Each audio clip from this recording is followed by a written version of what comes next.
Last year was the first Halloween that I'd gotten to spend in my new house.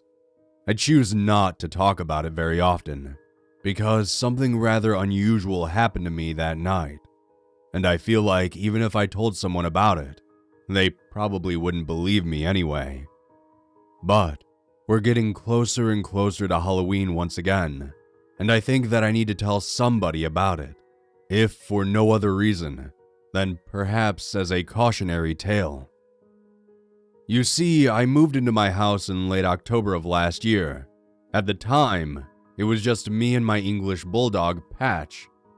Aside from the average pleasantries exchanged whenever I would take Patch for a walk around the neighborhood, I hadn't really had the time to establish any kind of relationship with the people in my area before Halloween. I wasn't invited to any neighborhood Halloween festivals or parties, so I figured I would just enjoy a quiet night in with Patch and some classic horror movies.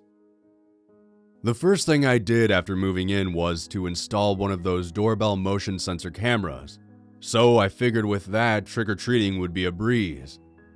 Anytime this phone app would notify me of movement at my door, I would know to pause my movie and shuffle over to greet any trick-or-treaters with my gratuitous bowl of fun-sized Snickers and Reese's cups.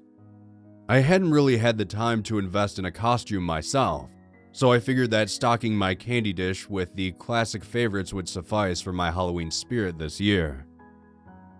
Things were pretty quiet at first. An hour or so before sunset, several groups of parents herding kids came around in groups of 4 or 5. The adults didn't seem terribly enthusiastic, most not even wearing costumes. They reeked of, "I just want to get this over with before I have to go home and cook dinner" energy. I'm a single guy in my 20s, so I have yet to feel the drain of being saddled with trick-or-treat chaperone duty. I'd offer each one a sympathetic chuckle as their herd of kids rifled through the first of many bowls of candy that I intended to hand out that night. This would continue for a few hours until it started to get darker outside. Then came the groups of preteens and teenagers, dressed to the nines in their spookiest Halloween attire. Sometimes you see those older brothers begrudgingly escorting their younger siblings because mom and dad told them to, but not in this neighborhood. These kids, of all ages, were fully committed to the Halloween spirit. Fake blood, prosthetics, the works. I actually found myself getting rather excited to get up and answer the door whenever the doorbell app would go off and alert me to a new group approaching. Some of these costumes were incredibly realistic, and you could tell that a lot of these kids had put a lot of time and energy into their outfits. Every so often, I'd even get a group that included an adult or two that were fully dressed for the occasion. I think of these people as the fun moms and dads. I wished some of them weren't so well disguised, because I felt like these were the neighbors I could get along with the most. But after the first or second group of well-dressed trick-or-treaters had come and gone, that's when things started to get a little bit bizarre. At first, I noticed that I'd seen the same adult-sized figure in more than one group. He seemed to be an adult man, wearing a black Grim Reaper-style cloak, but paired with what seemed to be a flesh-colored latex smiley face mask. The first time he showed up, he had stood a foot or two back from the rest of the group, as most of the adults did, and remained completely silent as the kids took their candy and left. The man had left with them, so I assumed he was just part of the group and was staying in character by not speaking. But when I noticed him hanging behind the following group of trick-or-treaters, I started to think that maybe this was one of the neighborhood dads skulking around to spook some trick-or-treaters while doing this silent follower bit. I did find it a bit odd that he kept returning to groups that were visiting my front door, but it wasn't until the 4th or 5th time that it happened that I really started to get weirded out. Finally, after he arrived for the 6th time with a group of kids, I leaned into one of the dads that had guided a particularly skittish kid up to the front door, and asked him if he knew who the guy in the cloak that had been following the people was.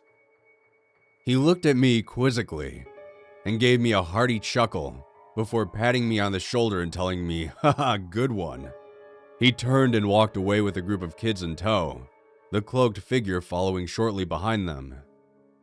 At that point, I figured that maybe the cloaked man was a well-known member of the community who was known for doing this silent stalker bit on Halloween night.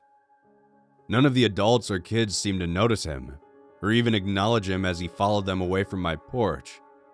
So I assumed that maybe he had already worn his bit out on the locals, and was targeting my house specifically because I was new in town. No one aside from me seemed too concerned, and besides, what was I going to do? Call the authorities and tell them that a strange man wearing a mask was following people around and standing outside of their houses? That would just be the description of every single middle-aged dad in a 10-mile radius on Halloween. Not to mention, he wasn't doing anything particularly nefarious. He was just following groups of trick-or-treaters up to my house and then leaving with them over and over again. I tried to laugh it off as a dedicated Halloween prank aimed at me since I was new to the area, and unloaded my final bags of candy into my giant Halloween bowl. It was starting to get later into the night, and groups of trick-or-treaters weren't coming out as frequently as they had been before. I figured I'd maybe get 4 more groups at most, before everyone had made their rounds and called it a night. I had decided that if a 4th group arrived, they would be the lucky recipients of whatever I had left in my bowl. Then I would pack up shop and turn off my porch light for the evening, before rejoining Patch and my Halloween movie marathon. Over the course of an hour, 3 more groups arrived. They were all moving a little slower and had less energy when chanting trick or treat, so I figured my assessment of the festivities drawing to an end was probably accurate.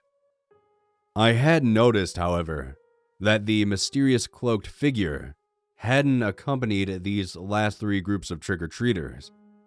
I laughed to myself and considered that maybe he decided to pack it in early too, since I had already confided in one of the other dads that he had caught my attention.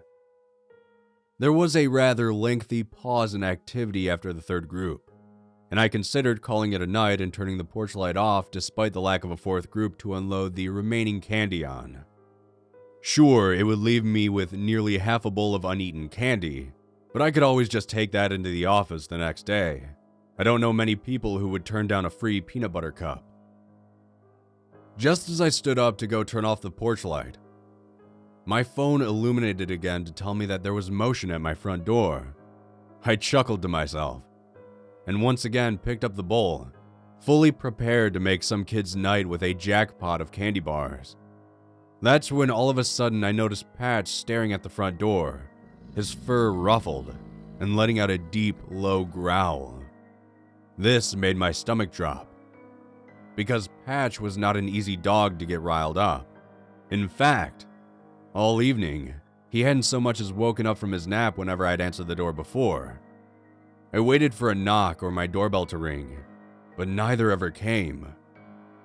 I pulled my phone out of my pocket to check the doorbell cam to see who had caused the alert, but there was nobody on the feed. I assumed that maybe a kid had come up, but had gotten cold feet before running off, so I scrubbed the footage back a few minutes before finally identifying the source of the notification. The cloaked figure appeared on the footage, approaching from the left, just out of frame. He then walked up to my front door before standing perfectly still for a few moments. Then he turned and walked away from the direction that he came. My heart caught in my throat as I realized the direction that he had been coming from was around the side of my house, where my bedroom window was. Everything I had read or heard about this area told me that it was safe and nearly entirely crime-free, so I hadn't even thought twice about leaving my windows unlocked. I could feel beads of sweat forming on my temples as I stood frozen in my living room, staring down at Patch, who had now fixed his angry stare towards the end of the hallway and my slightly ajar bedroom door. I stood there, petrified, as I listened to Patch's growls of displeasure growing louder and more distressed. Slowly, I set the bowl down as quietly as I could before reaching for a pair of scissors that I had been using to open bags of candy all evening. I very quietly shushed Patch as I silently crept over to my bedroom door, scissors in one hand, and cell phone pre-dialed with the 911 in the other. After mustering every ounce of courage that I had in my body, I swung the door open and loudly demanded to know who was there. A few moments passed, then fear turned to anger and embarrassment as I noticed the note taped to my still closed bedroom window. Written with what appeared to be black charcoal pencil on a badly faded newspaper were the words, "Welcome to the neighborhood, new neighbor," along with a very crudely drawn smiley face, resembling the mask of that cloaked figure. I opened the window and aggressively tore the note down, realizing that I had, more likely than not, just been the victim of a very successful neighborhood Halloween hazing. The people in this area seemed to take Halloween very seriously, so I tried to laugh off my embarrassment and carried on with the rest of my quiet evening with Patch. He had settled down from the commotion, and I had made a mental note to pick him up an extra box of treats in the morning before heading to work. A few days passed, and my regular casual interactions with my neighbors went back to normal. I'd jokingly bring up Halloween night, hoping that someone would fess up and let me in on the joke, but every conversation always drifted right back to the weather that night or some of the more elaborate costumes that were seen wandering around. A few times I'd get frustrated and passively mention the man in the smiley face mask, but every time I'd be met with raised eyebrows and a confused laugh. I began to find myself increasingly frustrated. Practical jokes to welcome a new neighbor are fine, but gaslighting them long after the prank was over, it all seemed very strange and irritating to me. But that growing frustration turned to confusion and unease as I found myself browsing the photo section of our community Facebook group. Photo after photo that my neighbors uploaded included my house in the background. Many of them very clearly showed both myself and the groups of kids who were at my door receiving candy. I tallied every single group of kids in each photo to create a mental timeline of every photo taken. But in every photo, one very particular figure was missing. The man in the smiley face mask. Feeling like I was losing my grip on reality, I quickly opened my doorbell cam app and scrolled back to Halloween night. I let out a sigh of relief as I very clearly saw the man in the mask in all of my footage from Halloween. I selected the option to download one of the clips and posted it to the Facebook group asking if anyone knew the man in the mask so that I can congratulate him on a job well done. An hour or two passed before I checked the comments on my post. I felt a knot form in my throat as I read comment after comment from my neighbors, each one asking me who I was talking about, or telling me that they didn't see any man wearing a mask in my footage. My mind was racing, and I ended up deleting the post altogether. I felt like I was going crazy, and to this day, I'm still not sure whether or not I was seeing something, or someone, that wasn't actually there, or if I'm the victim of a neighborhood-wide gaslighting ritual. Either way, I don't think I'm going to be participating in any of the Halloween festivities this year. Just to be safe.